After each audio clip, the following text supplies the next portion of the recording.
Welcome to Puzzling Company, your home for at-home puzzles and mysteries. Here are your hosts, Jared and Zach. Who's at the door? Okay, come on. You know this is my day off. What are you doing? Okay, I'll let you in just a minute. It's fine. Don't worry. Oh, hey, it's you guys. I forgot it's today. Oh, that's right. Welcome back to Puzzling Company, guys. So it is your host, Zach, like always. But who else is with me? I refuse to be a part of this anymore. You're going to stay around for it, buddy. But that's Jared, of course. But welcome back, guys, to Puzzling Company again. On this episode, what are we going to be talking about, Jared? The level of cheese in our advertisements and introductions. What are you talking about? I've done only very serious things. You're just a consummate professional is how I would describe you. Exactly. No, we're going to be talking about a little bit of a flashback, if you will, today. Oh, that was a good one. That was well played. Set you up perfectly for that. We're going to be talking about Escape Room in a Box, specifically their game Flashback. Ooh, I'm very excited about this. I'm pumped too. This was a great game, and let's get into it. Jared. I found this really cool box outside. Can we please, can we open it? Are you out of your mind? Look what it says on the box. It literally reads root of all evil. There's no way we're opening this box. Oh, come on, Jared. What's the worst that can happen? Have you ever seen a horror movie? Listen, you don't split up your team. The basement is not a good hiding place. You don't give cute little creatures water. And above all, you don't open the mysterious and creepy box with the word evil on it. Please, Jared. No! But if you're listening and you have more guts than me, you should actually head over to crackanutmysteries.com and pick up a copy of Root of All Evil.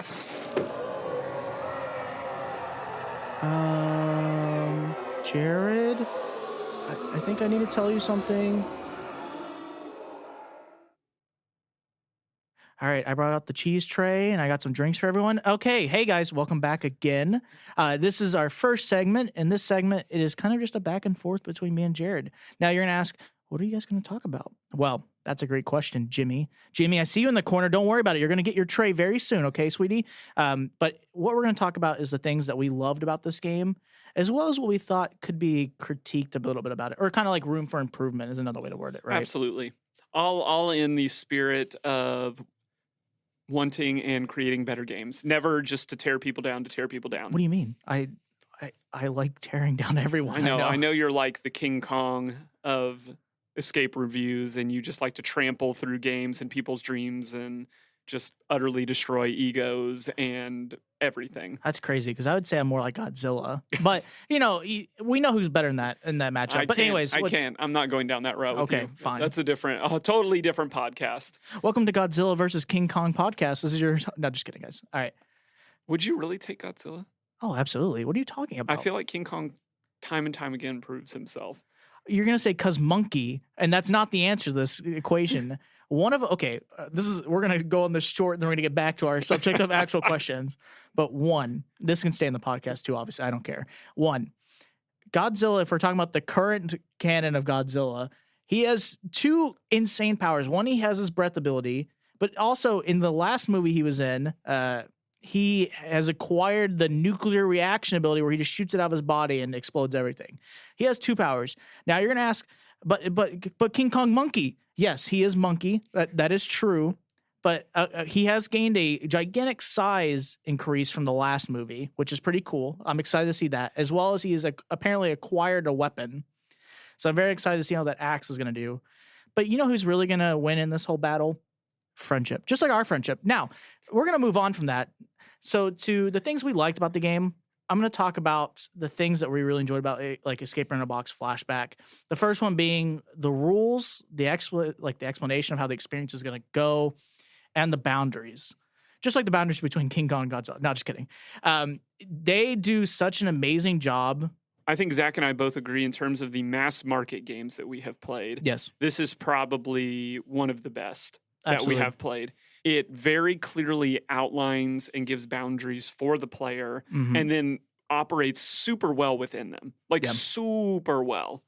And that's something that not a lot of games give you. Is some games give you too much freedom, and Yeah. then when they give you too much freedom, it leaves this element of uncertainty or over exploration, and you don't know which way to go. The signposting doesn't exist, and you're helplessly wondering what your next move is supposed to be Yeah. versus knowing what the puzzle is and then struggling within the confines of that puzzle. Yeah. That does not happen in this game.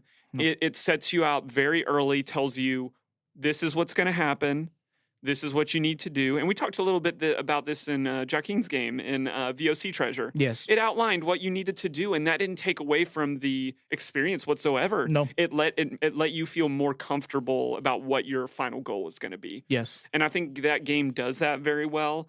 And that's very important, in my opinion, in a mass market game, because just because it is a mass market game, Yeah. so many of the games that we have reviewed thus far do not have as big of an impact or an imprint as the creators of this game do. Yeah. And that is not a slight. That's just facts. Yeah. I know a lot of these, I feel like a lot of the games that we have created do deserve a bigger audience. And I'm hoping that through things like this podcast, they get it.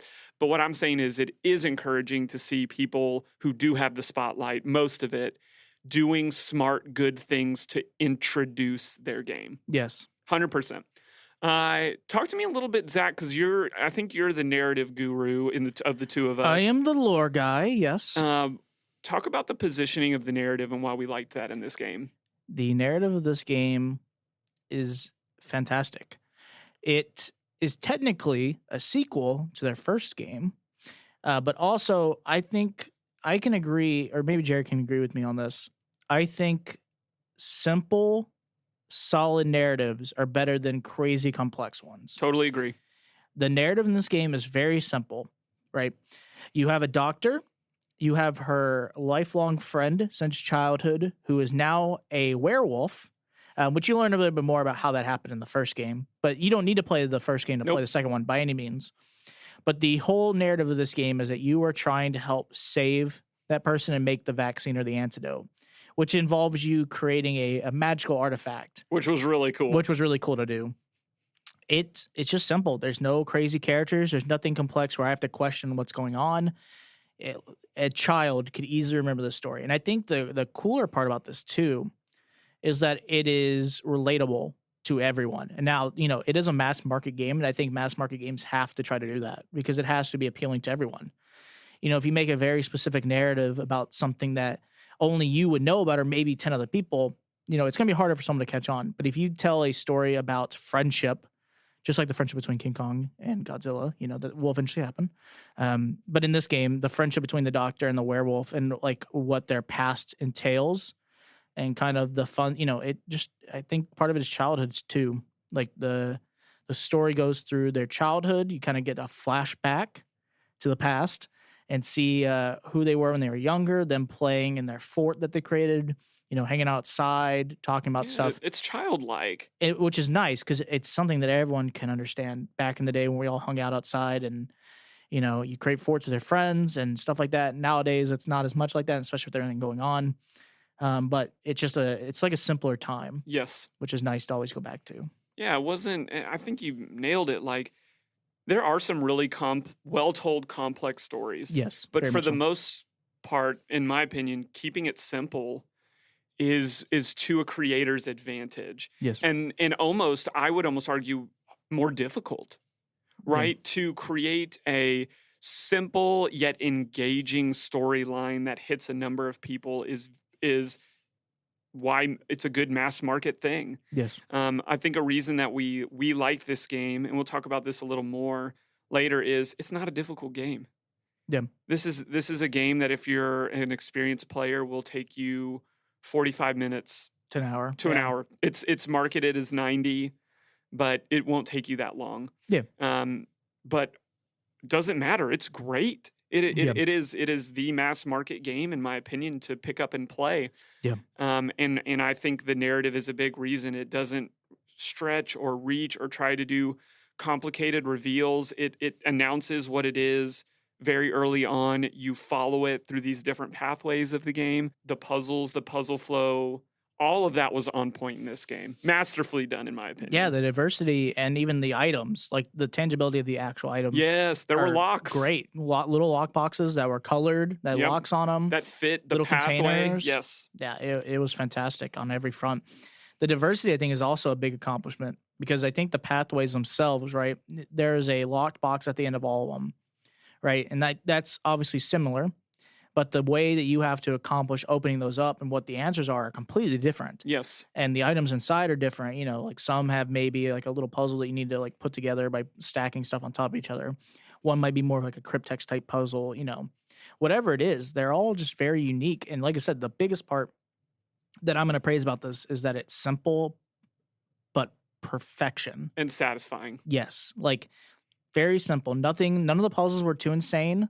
You know, we probably had maybe one in there that maybe we had to question for a little bit, but at the end of the day, like it was a solid puzzle. All the simple ones were simple, but fantastic. I mean, we enjoyed every inch of it. Like there was never a moment that I was like, oh, this game's not. Yeah, I And, agree. You know, I had a blast. Jared will tell you this is by far, if not in our top, if it's not our top game, it's one of the top ones by a long shot. And it was a blast to experience, to say the least. Yeah, it just really had everything. There were aha moments, and I think it is, and this is high praise, but I'm gonna throw it out there. Sure. I think it is just a replication of the Disney or Pixar formula. Ooh, that is a big praise. High quality, and it has stuff that hits on a lot of different levels. So I think this is a game that you could play with your kids. Yeah. And that they would enjoy it. Will they grasp every last thing? There's a chance no. But Yeah. they'll pick up on some things that probably you didn't. A if lot you're of an it adult. they will.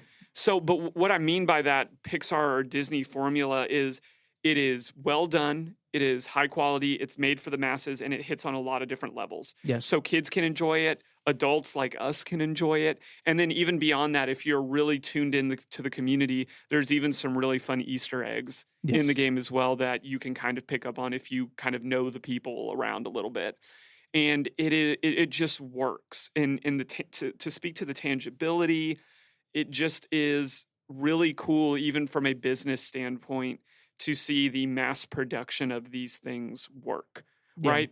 Because when you're doing something to this amount of scale, every last piece of paper, every last physical plastic item, lock, everything is a big swing in your price point, right? Not that it is for the creators that are doing less, but at this, it's even more so. Yeah.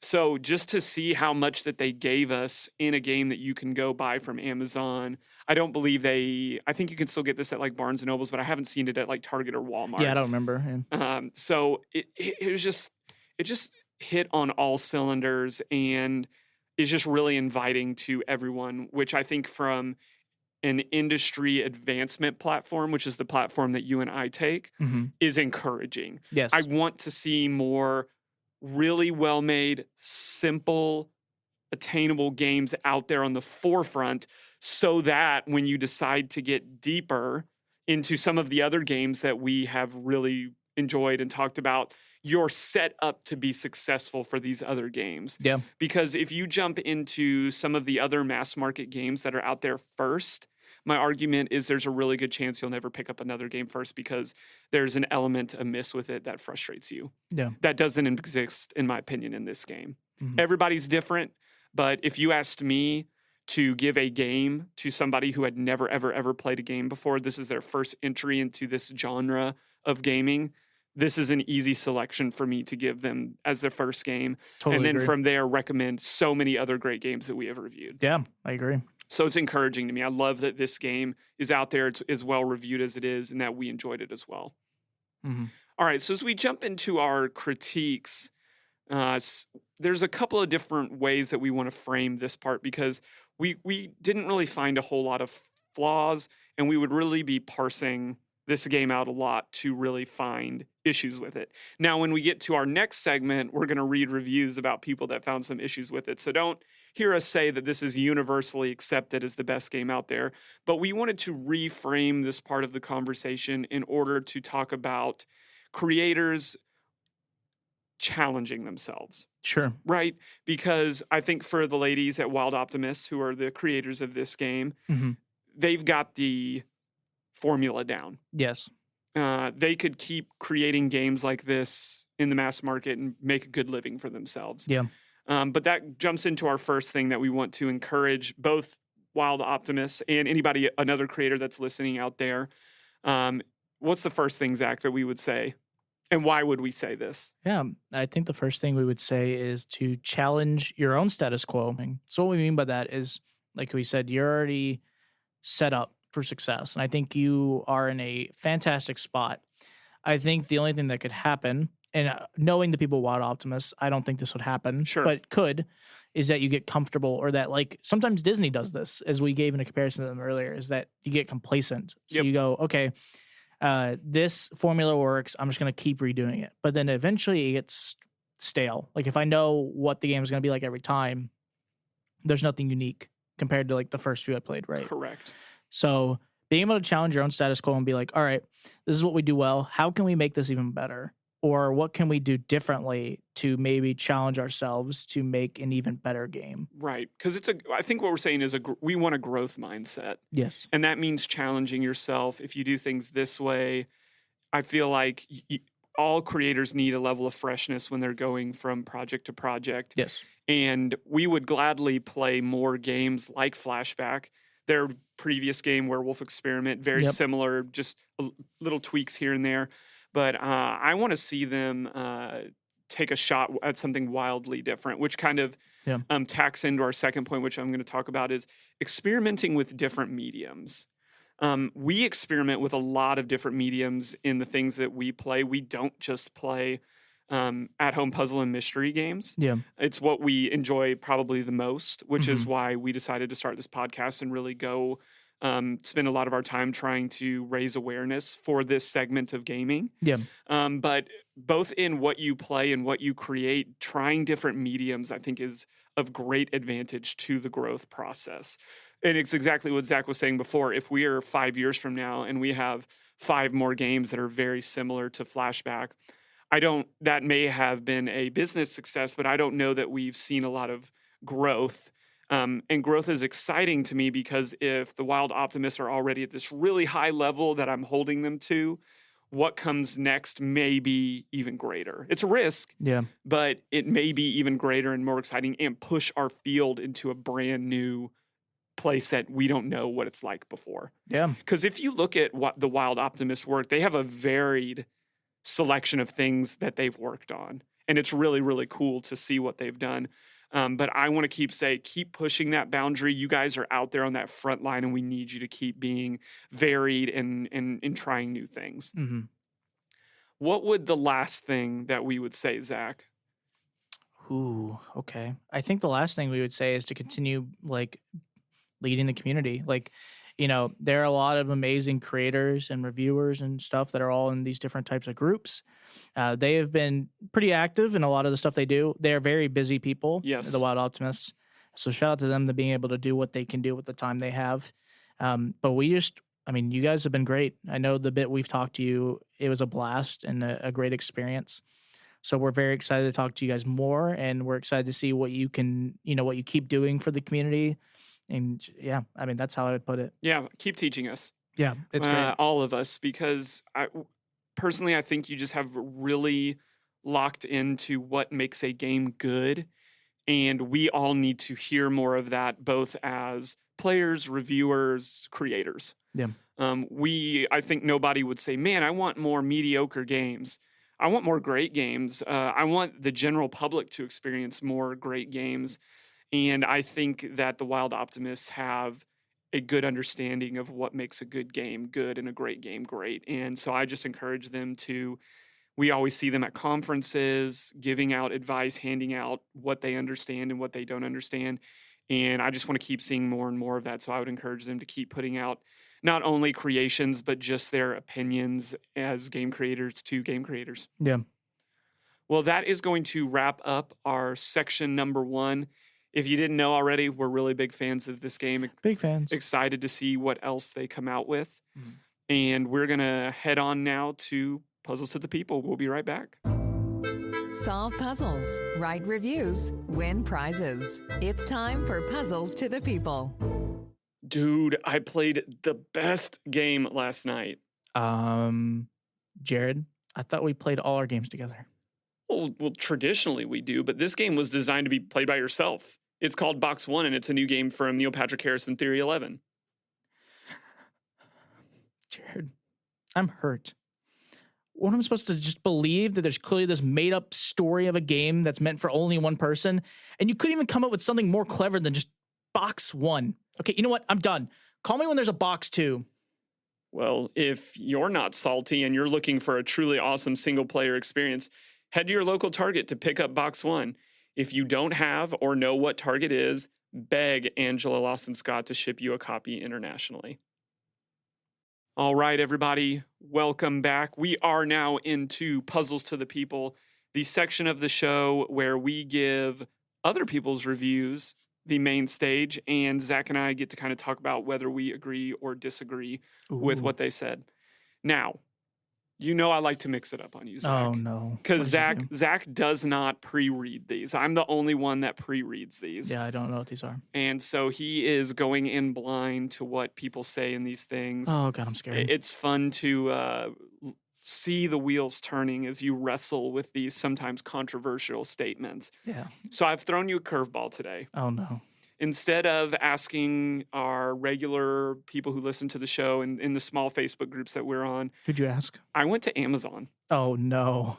Ugly reviews from Amazon. Oh, no. Because clearly from the first section, you and I are very high on this game. Yes. And I felt like we need a varied opinion. Oh, we definitely do. And I think that's important. So we're going to dive into the top 5, what Amazon said were the top 5 reviews from this game. Okay. Not all of them good, just a heads up. Sure.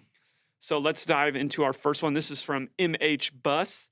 MH Bus says, first, if you buy all the escape room games, skip this one for yourself. I believe that you are supposed to have 90 minutes per leg of the adventure. My wife and I beat all 3 legs in 63 minutes total. It was fun, but not very challenging. Ooh. Okay. Agree or disagree with MH Bus? Ooh. MH Bus is a very famous, reviewer. I'm going to disagree with a lot of this. So let's start the first part. So if you buy all escape room games, skip this one for yourself. I hard disagree with this. I think anyone should play this game. Now, they covered it as well, and I think we covered it a bit. It's not the most challenging game out there. So if you are a person that really only enjoys these for the pure challenge, it's not going to challenge you the most insane compared to other games. Absolutely. Right? This is not a very difficult game. Yeah, but it is fun. I think one of the interesting parts, which I think we brought up a little bit earlier on in the show, but is going to be brought up, it looks like, by this comment, is that there are different pathways to this game. Yeah, talk a little bit about how this game is set up. So the game is set up that you are trying. So this, like I said, the story of this was that you are trying to you're trying to fix the werewolf, try to make them come back to being human. So you're trying to find the item or the artifact that is going to de-wolfenize them. So to build it, you need 3 items, which you have to acquire by doing the different pathways. I think from what this person's saying is that they thought that it's advertised on the box that you would do each pathway was like its own game, and that's what would be done. But to tell you how the game actually goes, and like I said, this might just be a miscommunication, either like on one of their advertisements or if it's on the box or just people just not understanding what it means. All 3 pathways are required to beat the game. You need to do all 3 to get all 3 of the items to create the artifact, which means this is it's one game experience. Yes. So I think people just got confused or misinterpreted the 3 pathways and thought, okay, I have 3 different ways to play this game and they're all 90 minutes. When realistically, the whole game is 90 minutes at most. It is not 3 games in one. It is one game with 3 pathways. Correct. Yes. So that's probably the reason, because when they say that they beat all 3 legs in 63 minutes, that sounds about right for this game. I think if you've played a few of these, you're going to beat it like within an hour, probably around an hour. So I think right there, like I said, the only thing I big disagreed with them was saying to skip this. I think this is a game that anyone should play, solidly in my heart say that.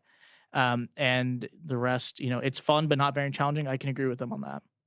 Yeah, I'm 100% aligned up with you. The first part, if you buy a lot of escape room games, don't buy this one. You're doing yourself a disservice. Yeah.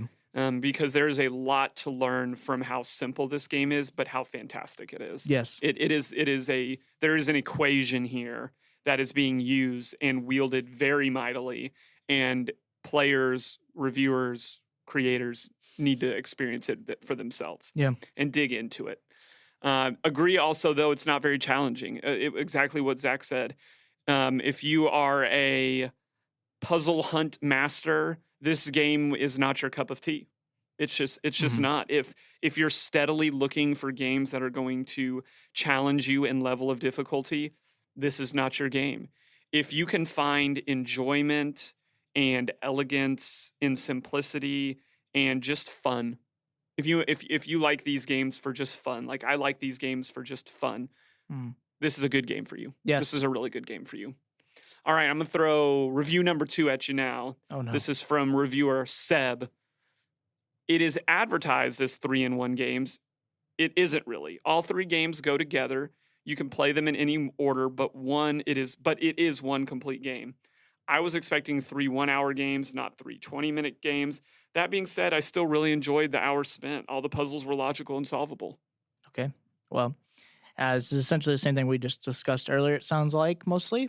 So yeah, it just seems like it was a miscommunication either from the customer point of view or from maybe their advertising of the game. But it is essentially just it's a one game. It's one complete game that has 3 different pathways that you have to do to complete it. So unfortunately, it sounds like they just ran the same issues the first people did to an extent. But they say the same thing as I think was we've kind of talked about. It's very enjoyable. The puzzles are really solid. They're logical and solvable. Overall good experience, just miscommunication on some part. And I think that even though these are kind of critiquey, Yeah. like how great is it to hear though that like if I was the creator, I'd be hearing, "Oh, you can't read, but I still made a good game." Right? Yeah. Like for both of these, like how good is it to hear that like I didn't get what I was expecting to get, but the game itself was actually really great. Yeah. I feel like that's what both of these people are saying in a nutshell. Yeah. So I would be encouraged by that. But yeah, if you look at the front box, it says 3 pathways, and I guess that's just open for interpretation. It's very It is. And I think part of it is I think it could be also on the creator to an extent that finding a way maybe to word that even better. It's hard because people have to be able to understand. And sometimes the customer's just not going to get it. Right. But there's enough people, it sounds like, that got misinterpreted by it that they could find a way to maybe fix it on their end to like guarantee no one does. But you can't control people, what they understand and what they don't. Right? Yes. So if that's the most you have to deal with is misinterpretation between a customer and you, and it probably is worded pretty well, but they just didn't get it, then you could try to fix that, but that's it. Sure. Everything else is great. Well, I'm going to bring up an interesting point here because I want to further the conversation on this point is what we have discovered and what we see is that usually newer players, whether we're talking about a at-home escape room style game or a video game or an escape room, usually first-time players appreciate a linear progression. Yeah. If you're out there and you don't know what I mean by linear progression, it's that I solve A, I get B, I solve B, I get C, so forth and so on. Yeah. There's not a whole lot of straying from this very linear pathway. This game is 3 linear pathways. And that's a little bit of a risk, right? Because that kind of bucks what we've usually seen and what new players really like. But even that is so well done because everything is color coordinated. It makes it, like we said with our very first positive thing of the game, it tells you what's going on at the beginning here. Yeah. And as we'll talk about in a second, I think even that multi-linear pathway nature to the game is helpful on a different level. But here's the next question for you. This is from Ice Lion. Shout out to Ice Lion if you're listening to this. If you are new to escape rooms or playing with younger children, 10 plus, this will be great for you. Ooh, I think I agree with this. We kind of discussed it earlier. I think if you're new, this is definitely a game I'd recommend to you to get you started. So I agree on that front that if you're new to like escape room experiences or, playing with people like children that are younger, this will be great for you. I mean, it is. I think this game we discussed it earlier as well, bringing back another point, is that I think that if you have kids playing this game, they will mostly catch on to everything. And it's a good game that you can all play together, like 2 to 6 people average usually, I think is what the box says. Yes. But be able to play that and all get like a big experience from it and just to have a blast. I think it's perfect for new players or for children. Yeah, I totally agree. I think they nailed it. I think a good starting game is a game that younger players can pick up on. It might be a little more challenging for them, but it shows that you're able to challenge the younger player while still engage the older player. Yes. I think that's just a model for success for a game that's new player friendly. And I don't think there's enough games out there in our genre that aim to do this. Agreed. So we totally agree with it. All right, this is from Shopper 20,000. No, sorry, can't read numbers. Shopper 2013. Oh no. Shopper 2013 says, "Wow, this was great fun. We have done others in a box and real escape rooms, so we have a very good understanding of how they work. We were super impressed at the value for the money, being able to actually open real locks and have interactions with the pieces. No spoilers here. This was great fun." Wow. I agree. I think I agree on every front of this. It's great fun. Like they said, them being able to have played a lot of other experiences, having a good understanding of how they work. Like you said, I think it also just shows that even if you played a bunch of these, like it flawlessly does what it wants to, right? It's not crazy difficult. It's simple, but it appeals to everyone, to even where people who've played a lot are impressed by it, right? Yes. Super impressed at the value for the money. I mean, the price point for this game was what, like $19.99? Yeah, $20? I think we got it on sale Okay. on Amazon. So I think at the low end around $17-ish. Sure. If you wait for that big like December sale, Mhm. I think you can get it pretty inexpensive. But I think a median price where people that were leaving these reviews were talking it was somewhere around $25 to $30. Okay, so like we'll say $25 to $30 range. I mean, still the value, like the price that you pay for the amount of experience you get and how well done it was. I agree. I think it's very much worth it. So kudos to them on that, being able to make that work, being able to actually open up real locks and have interactions with the pieces. Like we've said, the tangibility of this game, phenomenal. The lock boxes were solid. They're not flimsy. The locks were really well done, unique in their ways. I mean, overall, the whole game was like they said, was great fun. It was a blast. Totally agree. I'm on board. I don't even need to go more in depth on that because okay. it was just solid. All right, I don't know if you're ready for this next one. What do you got? This is question number 5 to wrap up our segment. Okay. This is from Jay Croft. Ooh, is this like Laura Croft's long lost like cousin? I didn't put that together like the Croft. I didn't know you were gonna go like a Laura Croft route with it there. I don't know. This could be like Laura's, but I don't know. If you watch the new Tomb Raider, there's no like mention of siblings. Well, that's what I mean. There's no immediate families. That's why I say like cousin or it could be like a.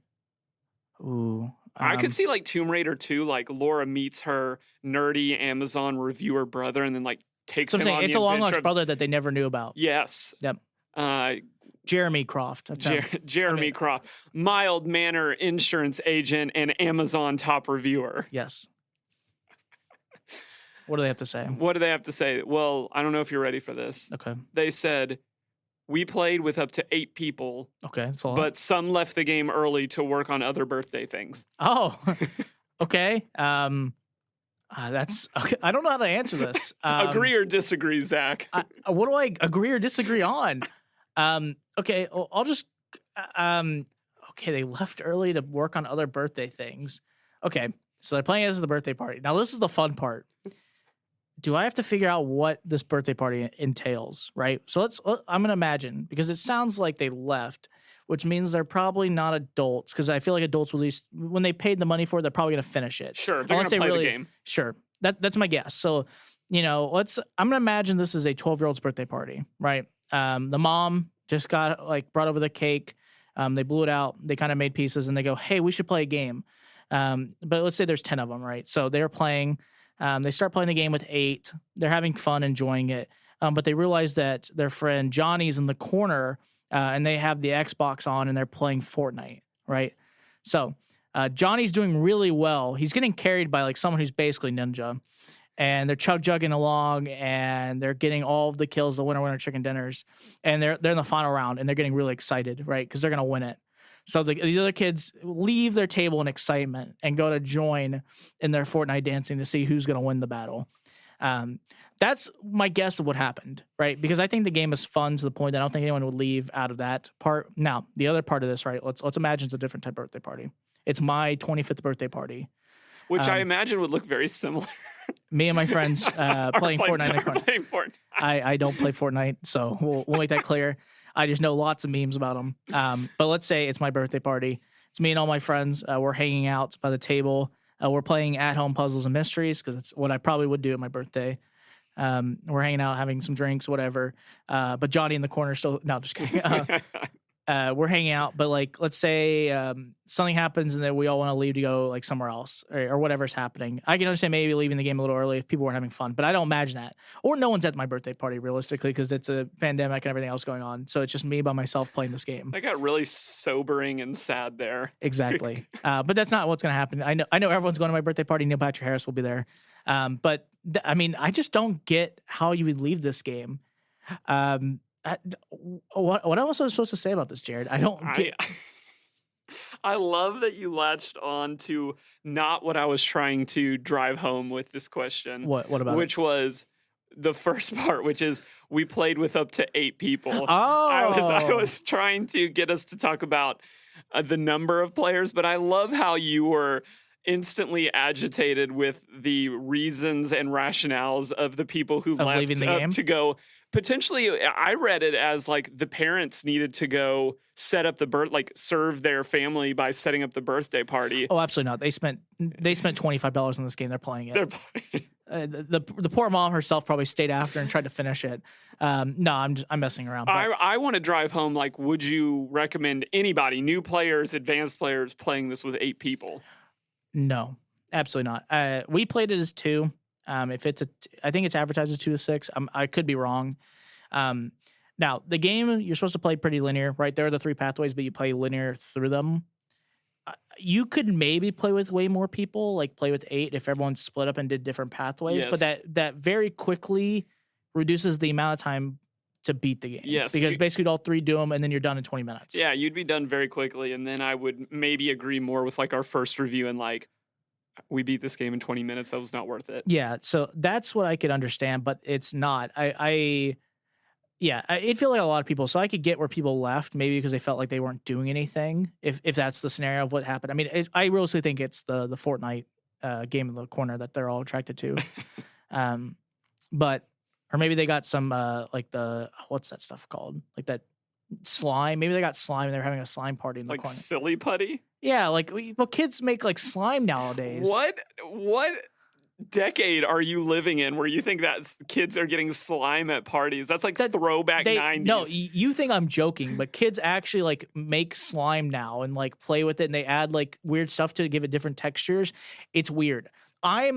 Jared, I know I'm 24 and about to be 25, but I feel like a 75-year-old when I'm hanging out with my littlest sister. All right. I feel like I'm sitting in my front porch in my nice rocking chair, waiting for the day that, I go home to the Lord, or wherever I go, yeehaw. But that person, their poor soul is Fortnite dancing and playing with slime. Okay. That's all I know. I could be out of date. Maybe they've moved on from slime now, but that was definitely a year or 2 ago that I remember slime. I felt like that was what like my parties in the early 90s were like, were slime. Like, I feel like they're more technologically savvy these days. Maybe I'm wrong. Here's the thing. Just like everything, we go through repeats. We always go back to the past. We always bring back old things. The cyclical nature of humanity. Yes. Okay. Please be sure to check out our philosophical talks on life on our other podcast. Or you can join me on my roast birthday parties podcast, where I just savagely look at all the different types of birthday parties and tell you if they're cool or not. and Zach roasts 10-year-old birthday parties. Yes, Lots please. of ideas here. But that's our last thoughts for this section of the show. Please hang around with us. You do not want to miss Questions for Creators with the ladies from the Wild Optimists. There are some awesome people who make the puzzles we love to solve. This is Questions for Creators. Zach, listen, man, we need to have a talk. Okay. What about?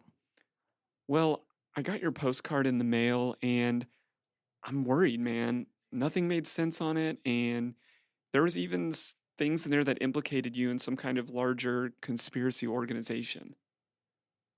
Yeah, I really don't see what the problem with that is. Wait, no, this isn't how our ads work. You usually this is the part where you say, "Oh, it's a game," and crazy Jared, and we do that whole little shtick. But you're not saying that this time. So is this true? Well, if you're curious to find out what is true, you should head over to theenigmaemporium.com and check out the Wish You Were Here series. Oh, so it is a game, right? Zach? Zach? Come on, man. What's true?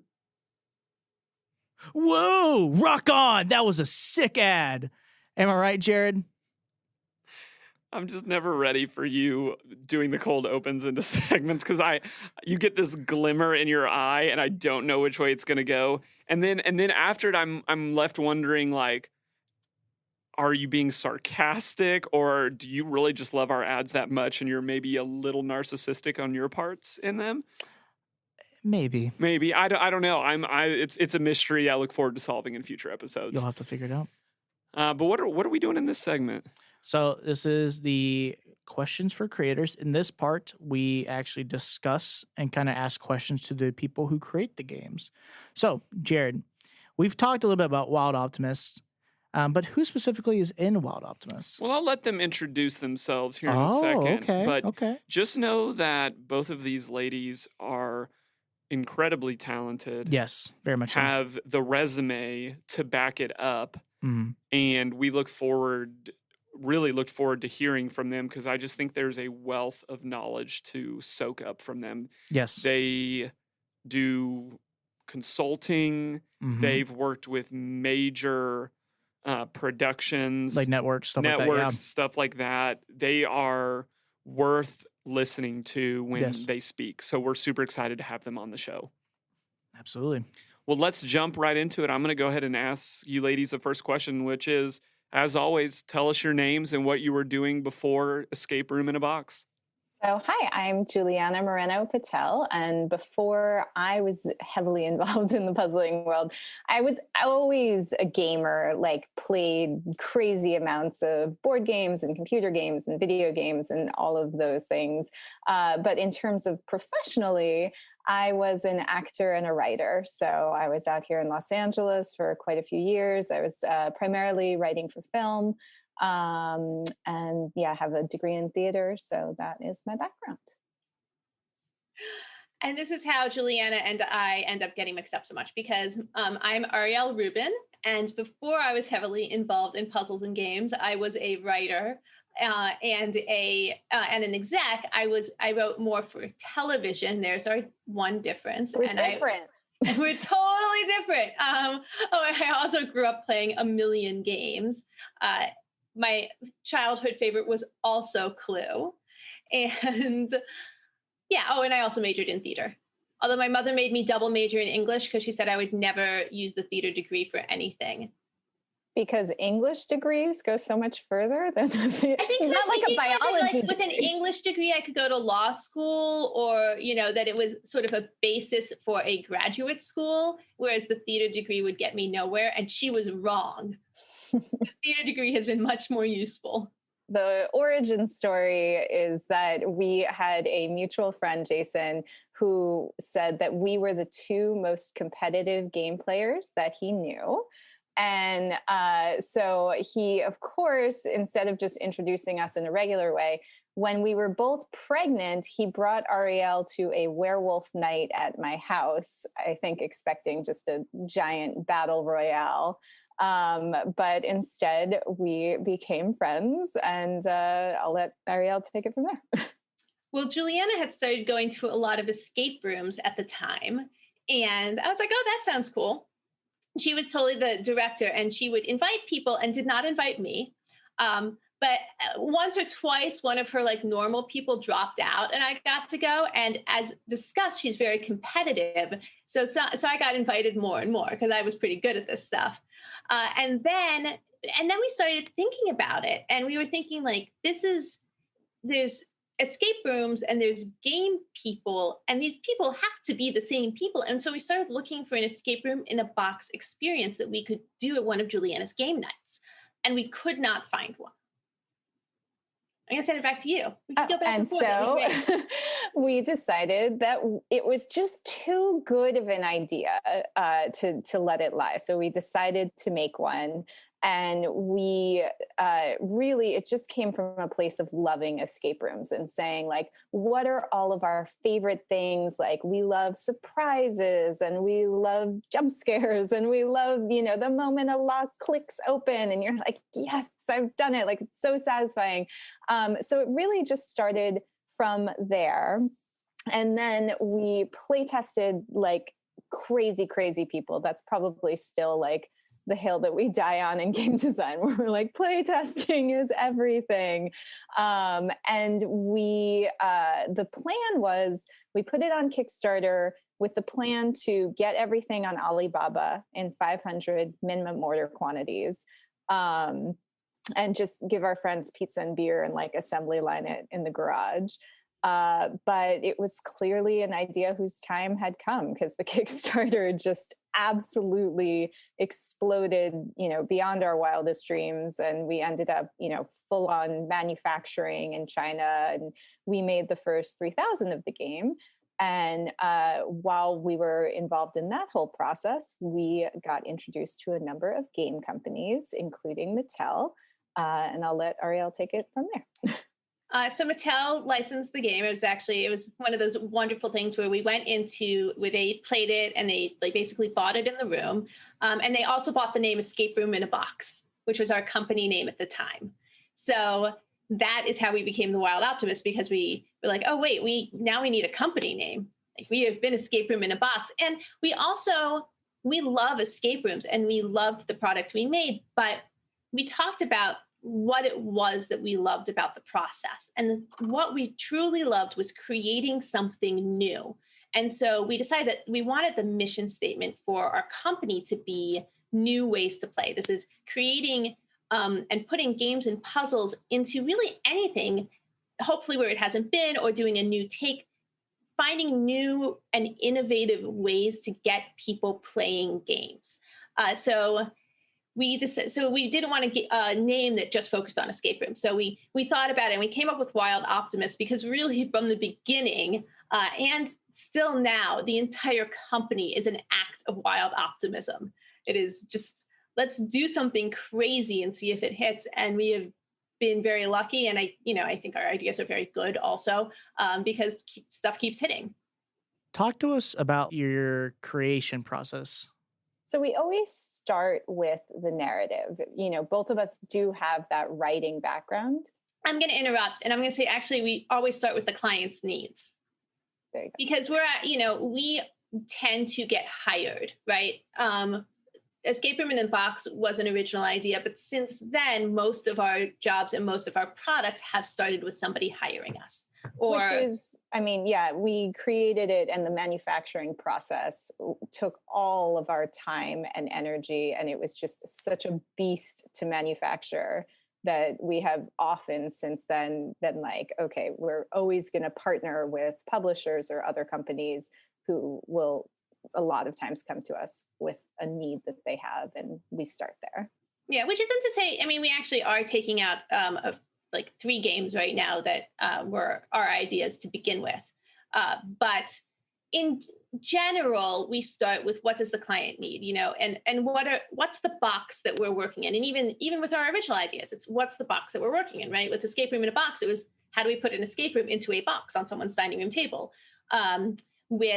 We worked with the CW's Nancy Drew recently. They wanted to send an activity book. How do we do something that is organic to Nancy Drew in a book that's going to get, that's just paper that's going to get sent to influencers? So we start with, it's like, who's the audience? How many is in the audience? What's the budget? What are they trying to accomplish? So there are logistical things that form a box really for any project. And that's where we start. But then the very next question is, what's the narrative? Right. So once we know what that box is, we always want to come up with some reason of like, why, if it's, and in a book, like, what is that book? Like, we don't want to just have it be, some random activity book. Like we did something for the Invisible Man, and it was like, no, this is from Celia, the main character. She's stuck inside this insane asylum and she has to communicate to you on the outside. But obviously, if she's sending a letter being like, there's an invisible man, find the invisible man, like the asylum would not let that craziness get out. So she has to hide it within puzzles. And like, she's like, look, I just made some fun games for you, but there's like a real hidden message. So we always want to say, okay, knowing that this is the limitation, what is a story that makes sense with that limitation? How does it feel really organic? Because it's all about immersion, right? I think I've been, and many people have been talking for years about how immersive theater and the escape room world are going to come together. And I actually think the Everything Immersive website is doing that now. I haven't looked at the latest one, but I feel like, this community has become closer knit, and it makes so much sense because having a narrative and having it be organic is how you get people immersed in your product, which is really what all of us are trying to do. So then once we have that, we have to say, okay, cool, we have a cool narrative and it's immersive, but also we need to put some like puzzles in here. So we started thinking about what puzzles make sense, and those are puzzles that make sense for a narratively, and also based on the logistics. So the two things really have to come together because there's only like so much you can do on just paper, or, if this has to be something that's translated, the puzzles have to be in a certain way. So it's sort of, we have, just lists and lists of different puzzle ideas and just all kinds of things. It's like, okay, so what subset of those puzzles are we looking at to create this? And it's not always puzzles. Sometimes it's games. There can be things where it's competitive and people are rolling a dice or whatever it is, but what form of gameplay makes the most sense here, given our materials and given what we are trying to accomplish and what we want the players to experience. And actually all of that is so much fun, and we have these big ideas, and then like pretty quickly we get to play testing. Yeah. So we'll, just to go into a little more detail on that, we'll often start with like a large list of like, here's all the different puzzles that we think would make sense in this world and with these limitations. And then we'll go through and be like, which ones do we think are the coolest and the most exciting? And then also try to look and be like, well, we're kind of heavy on, kind of more visual puzzles. So let's try to find something that's a more mechanical puzzle and try to balance it to make sure that there's different types of puzzles for all the different players. And then just really physically, like if people are wondering, Juliana will come with one stack of index cards and I'll come with a second stack of index cards with all of the ideas that we each thought would be good. And then we'll sit down at a table and be like, okay, so which ones do we like? And we're like, okay, here's first choice, here's second choice. Oh, in first choice, we've put like 5 different, word puzzles.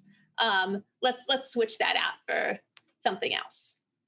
And also too, even just sometimes logistically, it'll be like, okay, well, we know that we have this object. So like, what are 3 or 4 different things that we could do? Because when you're making an at-home product, like most physical escape room, brick and mortar escape rooms are one and done. But when you're making a game in a box and you're paying for a plastic thing that will be in the box, you want to be able to use that in multiple different ways to justify that cost. So once we've done that whole process, and we'll then, with those index cards, kind of talk it through, and especially with the longer games of like, what are the gates? Often we don't want to give players all of the information up front. So figuring out like what makes sense to be where. We teach a puzzle design course, and we've talked about a bell curve of difficulty where you want your hardest puzzles kind of right at the midpoint or just after, and then some quick, easy, fast wins both at the beginning and at the end. So these are all considerations that we're looking at when we're designing. And then we mock up a prototype. Ariel, thank goodness, has a lot of visual design skills where she can make things that actually look pretty decent. So we'll just do that. And then we just playtest as, as much as we can. And after each playtest, as we're watching, we're taking notes on things that definitely need to change. Like this was a train wreck and it needs to change. And then there's a lot of things where it's like, let's watch this. Like this group went down this rabbit hole, but I haven't seen too many other groups do that, because with puzzle games, everyone solves them differently and everyone works differently and everyone thinks differently. So, a lot of stuff is just aggregating the information and saying, okay, you know what? I've seen too many groups go down this rabbit hole that we don't want them to go down. Like we need to do something to fix it. It'll be, even if it's not the same rabbit hole, it'll be every group is going down some rabbit hole on this puzzle and not doing it the way we intended. Yeah. So, it's not always if they're doing it the same wrong way, but if everyone's getting caught up sort of in the same place, that's something that needs to change in some way. Yeah.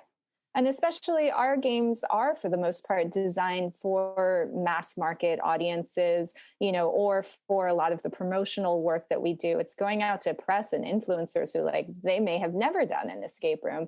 And so we're really looking to clear up frustration points and just have it be a fun experience where you might have gone in and been like, I don't know if I'm smart enough to do this thing, but actually you'll come out not feeling like it was handed to you, but feeling like you've earned it and you solved it and feeling smart about yourself. Our favorite moments are actually when the person who at the beginning was like, I'm no good at puzzles, I'm definitely going to lose this, I don't even know, guys, I'm not really going to participate. It's like, no, wait, I think I know how to do that. And to everyone out there, if you ever have that thought of like, I'm not so good at this, and then you're playing and you're like, wait, I think I know how, but I'm not going to speak up. That other person's being really loud and they say they know how. That other person is loud and wrong generally, and you are probably right, and speak up.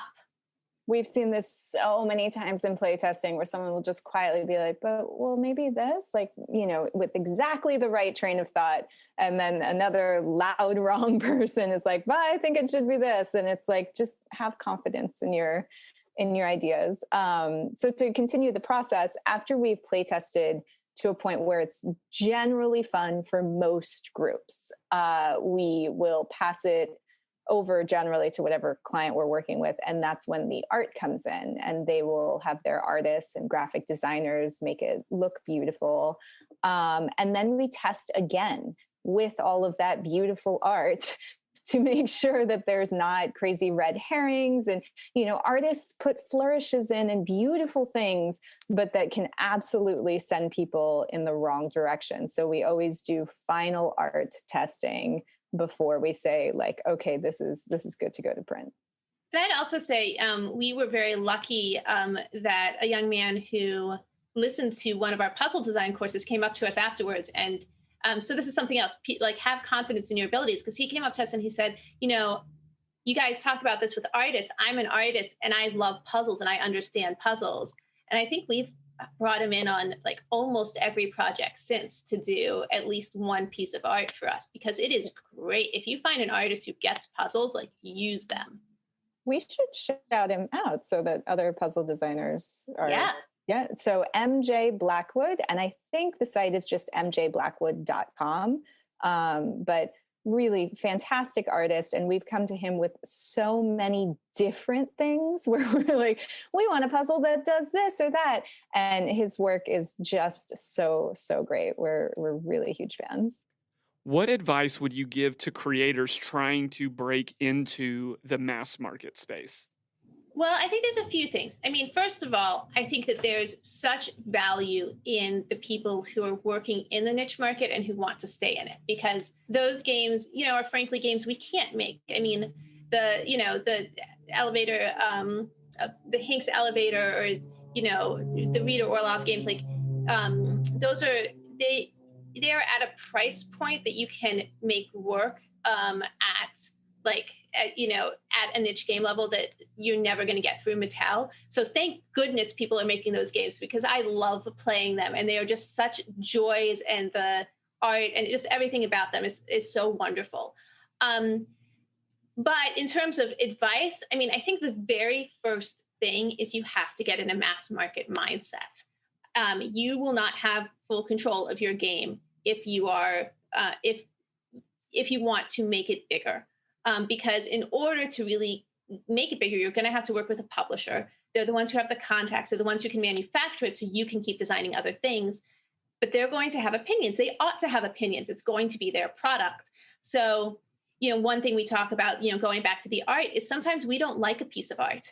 And generally, we don't say it if we don't like it. We only comment on art, either if it just like truly offends us, or, which is very rarely, or if it somehow affects the puzzle. Sometimes a piece of art will come in and they do something beautiful, but it's something beautiful that is very similar to something I tried earlier and everyone was getting hung up on it as a red herring. Or, that we're like, look, you just can't have something that looks like script, that looks like words, but is illegible, no matter how pretty it looks. So those generally on art, we only do those notes. And we just, if it's not, our thing is designing the game. And if it's not that's their job. And you just have to let go of it being just your product and just your baby. It becomes a group effort.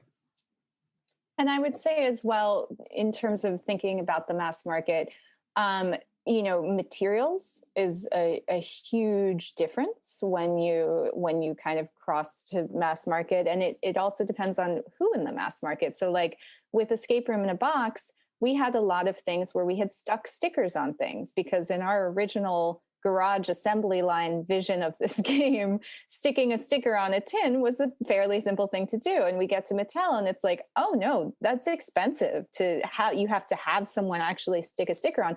But to have a machine make a plastic, super cool 3D part is simple and easy. So I would say, be looking at that sort of thing. And then in terms of, like cool different things that you can do with paper and all of that. So I think there's an awareness of materials. And then I think there's an awareness of what already exists in the mass market space and how can you really set yourself apart. Because it never works to go and pitch something and be like, it's just like this other game that you already have, because you already have that other game. So you need to figure out what it is that really sets it apart. And then also, if there's any way you can kind of put together materials to say like, here's what we're doing that's different. And here's why we think there's a big audience for it. Like even when we were first going in to meet with all these toy companies, we put together a deck with the statistics that were available at the time of like, here's all of the, here's the percentage of escape room players. Here's the rate of growth in the escape room industry. Like this is clearly just at the beginning and growing. And so being able to approach them and say like, I've thought about this not just as a game designer who's excited about making a cool game, but also as a sort of business mentality as to why this is a wise investment for your company and why you should put money into getting this out into the world.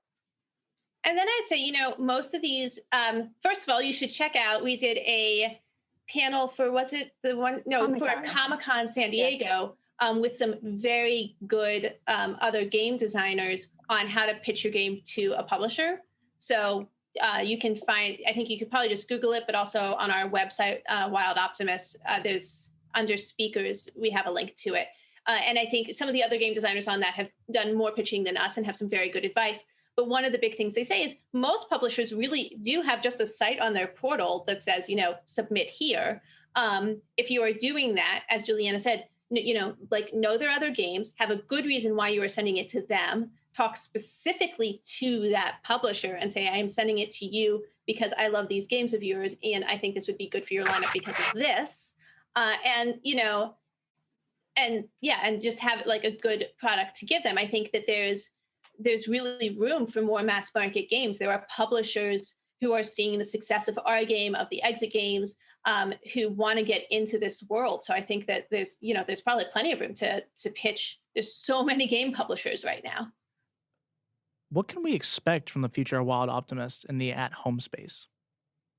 So I'll talk about what we have out and coming out in the somewhat near future.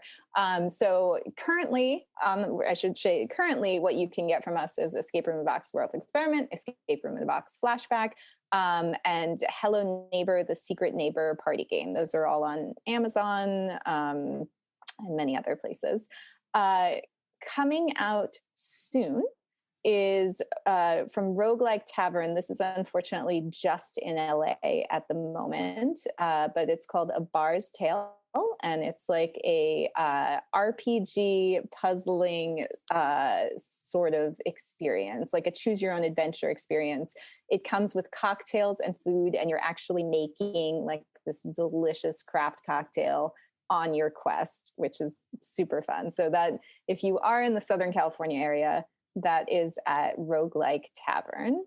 Then from Mattel, and actually, I don't know the dates though, Juliana. Do we know when? Okay. So coming out from Mattel on, I think it's September 1st. Yeah, September 1st on Amazon is Escape Room in a Box Time Drifters, which we're so excited about. So this, again, speaks to we're always looking for new ways to play. So this is, in fact, 2 different games sold separately, totally playable as complete separate games with their own cool plastic pieces and puzzles, and it's a full puzzling experience. But then there is a third game that interacts between the 2 games. So if I have one game and I have played that game, and Ariel has the other game and she's played that game, we then get on video chat together and we use information from our boxes and pieces from the other person's box to solve a third completely separate game. So we're very excited about that one. And and then also coming out next fall, we have 3 mystery games coming out from Renegade Games. And these are 2 next fall, we should say. And then 1 in early 2022. There's 3 coming out at some point, and it starts next fall. And these are 3 mystery games where you get to, it's a little bit like the old How to Host a Murders, but with a different mechanic.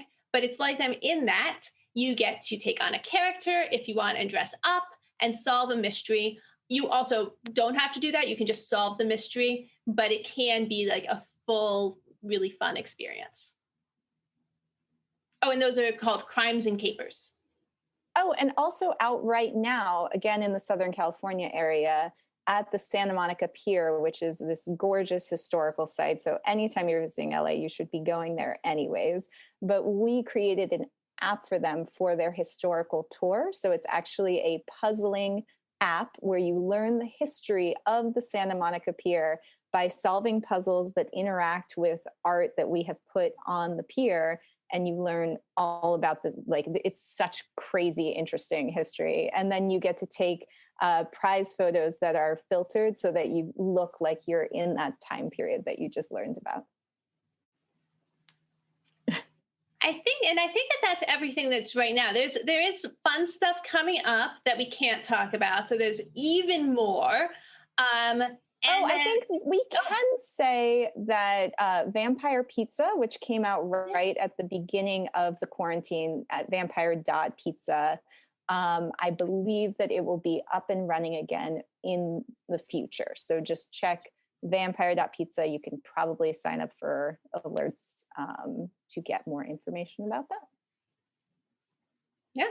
And then unforeseeable future. I mean, we really want the world to come back. I think that there's a bunch of things that got canceled right at the beginning of the pandemic that hopefully we will, that hopefully aren't fully canceled, but we will, hope that will hopefully come back and we'll get to do. And I think as with everyone, there's been a lot of ideas that have, come up during the pandemic of if this weren't going on, when we get to see people, when we get to be out and about again, what could we do that's amazing? What games are you playing currently that you think our listeners should check out? Sure. So we can start. Roguelike Tavern has something from Shine On Collective called The Spirits of Tillinghast, and that is actually a puzzle game that comes with a tasting flight of different whiskeys and mezcals, and it's so fun. And then Shine On Collective on their own actually has another puzzle box called Welcome Home. And that is shipping nationally. We played it when it was here in LA and it came with dinner, which was fine. But now shipping nationally, it comes with brownies, which I'm really sad that I missed out on the brownie portion of it. But it's a very narrative. They're a theater company, but they do a lot of interactions with different puzzles. And so it's a very narrative driven experience that is well worth checking out. And you now get brownies. Let's see. I'm trying to think of the different things. I'm looking right now at the website for 444 Liberatio, which is it's like a puzzling and theatrical experience that is put together by this poet named Elizabeth. I think it's Stranathon, and it's in quotes. It's for deliverance. You can find it on the Everything Immersive website, and I'm excited about this one. I saw a play that she was part of, like an immersive play that she was part of, and now she's doing this thing where you fill out a questionnaire, and she puts together a box which will include puzzles, but it's completely bespoke. It's completely personalized to you, and then no one will fully say anything about it because apparently that's spoilers, but you get on a video with her and there are interactions, and it's like a puzzle about you or about you becoming even better, something like that. It sounds very cool and different, and I'm excited about it. And then tonight we actually have plans to play Witchery Spell by Dark Park, which we've heard is so good. Oh, nice. You have it literally behind you. That's amazing. So yeah, we can't wait. We've heard such great things about that. And we just play tested the new the second chapter of Frankenstein. Mother of Frankenstein from Hatch, who does Lab Rat in LA, and that was it was really fun, and people should keep a lookout. Yeah, I think they had a Kickstarter, but I believe that you can still pre-order the game if you just search Mother of Frankenstein Hatch, because that is, they're so good. You know, Tommy is a best-selling author, so the narrative on that as well is like a very full component of the entire experience. But then the puzzles are great too, as you. And I just love that. I mean, I think going in, you have to know this is a narrative puzzling experience as opposed to thinking this is an escape room, because people going into escape rooms don't really like to read. So in our games, because the Escape Room in a Box series is escape rooms, we often have to just cut so far back on the narrative, much more than we would like. And I am so enjoying these games where we get to read and listen and have this truly full theatrical experience that includes puzzles. It's a really exciting direction for the industry that I am enjoying immensely.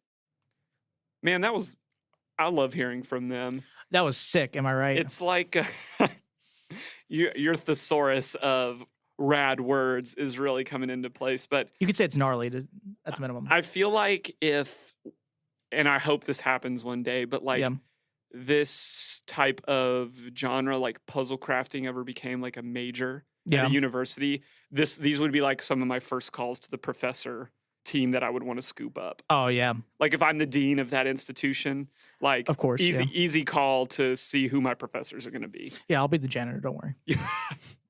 Walking up and down the halls, just mumbling about puzzles that you're playing and trying to identify with the younger students by using words like rad and sick. And that's wicked. That's wicked, you guys. Oh, man. I think they'd love you. I think you'd be a beloved. Everyone loves me. I know it. You'd be a beloved figure on that campus. True. Oh, man. Well, if you want to check out to see what the ladies at the Wild Optimist are doing, wildoptimist.com is their website. You can see everything that they're doing. Even if you want to hit them up, they are really good at responding as well, just with the amount of busyness and projects that they have going on currently. And I believe all of their games that are still in production, you can find on Amazon. I believe so, yes. Be sure to watch out from sales. So sometimes you can pick them up a little bit cheaper, but be sure to check those out. And for us, Follow us, man. We want your input. We'd love Please to hear follow from me. you. If you want to put our podcast on a regular subscription schedule, Yes, please. that doesn't even cost you anything. What? It's free? That's free. You could do that right now. That's sick. And that would mean the world to us. We're looking forward to having a wider audience and to getting more people involved in these games. That's epic. That's. Do you like? Is there some type of thesaurus like on your phone or something? Are these just popping into your head as we're going? Yes.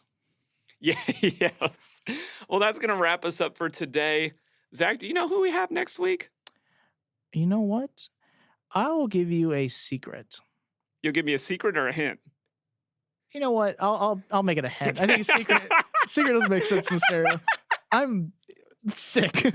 We're gonna ignore what I just said, and we're gonna continue with this little bit. It is gonna be a hint. I think the secret is that I'm dumb, but you found that out, so congratulations. It's not a secret anymore. So to give you a few hints about this, one, it might involve some Norse mythology. Oh. Second, it might involve runes. Oh. And third, it might involve of Odin. Oh man. If you add all those together, it's Runes of Odin. It really just saddens me that we're going to be reviewing a game about a bad guy. I wish we could do like a good guy more like Loki. Like that would make me feel a lot better. Wait, what? Yeah. I think you have that mixed up. Have you watched none of the Marvel movies about Thor? Like when they started going down like that villainous series to talk about like one of the most corrupt families in all of Norse mythology. Yes. And then Loki, the redemptive character who was cast out, and then we're kind of like, are we not watching the same movie? I think we're watching different movies. Loki is the good guy. Oh, you poor sweet child. Be sure to check us out next time, as I'm sure this will be an enduring conversation. Yes, 100%. We'll catch you guys next time. This is Puzzling Company. See you guys. Thanks for listening. Find us on social media at Puzzling Company and online at puzzlingcompany.com. Check back weekly for new episodes. Until next time, keep puzzling.